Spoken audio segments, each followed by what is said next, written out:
आज मी निसर्गाच्या सानिध्यात चालायला नाही आली. आज मी माझ्या माहेरी आलेले आहे आणि आमच्या टेरेसवरती सकाळी सकाळी फेऱ्या मारत आहे. शुभ सकाळ मंडळी, कशा आहात?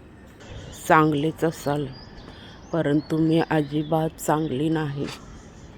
इकडे येऊन 4-5 दिवस झाले. मला चालायलाच नाही गेली तर हातपाय खूपच दुखायला लागलेले आहेत मंडळी. तर म्हटलं टेरेसवर थोडं चालावं. कुठेतरी छान अशी कोकिलताई गात आहे, कुहू कुहू बोलत आहे. पहा, छान आवाज. त्या डोंगरीवरती झाडं पानं आहेत, तिकडे बहुतेक ती बोलत आहे. पक्षी पण बोलत आहेत. वरून पक्ष्यांचा थवा चाललेला आहे. इकडे कोयल ताईचं कुहू कुहू करून झालं. आता कावले काव काव करत आहेत. पक्षी चिवचिवाट करत आहेत.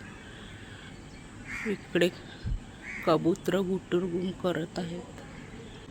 तरी देखील त्यांना पाहून मन प्रसन्न होत नाही मंडळी, कारण की मला खूपच भावाची आठवण येत आहे. मंडळी, आपल्यापेक्षा मोठी माणसं जेव्हा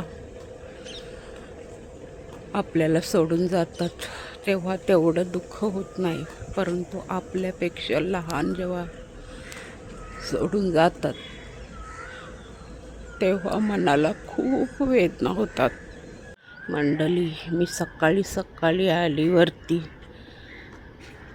तेव्हा सूर्य भगवान नव्हते. आता ते देखील डोकावून पाहत आहेत. ते जणू काही मला विचारत आहेत, काय झालं, किती दिवस आलीच नाही तू मला भेटायला. त्यांना काय उत्तर देऊ? हे सूर्य भगवान, तुझ्याशिवाय कोणाला माहीत आहे की मनुष्याच्या आयुष्यात काय घडते ते. तूच तर सकाळी सकाळी सगळ्यांना जागं करतस आणि कधी कधी अचानक जसा तुझा सूर्यास्त होतो तसा अचानक माणसांचा देखील सूर्यास्त होतो.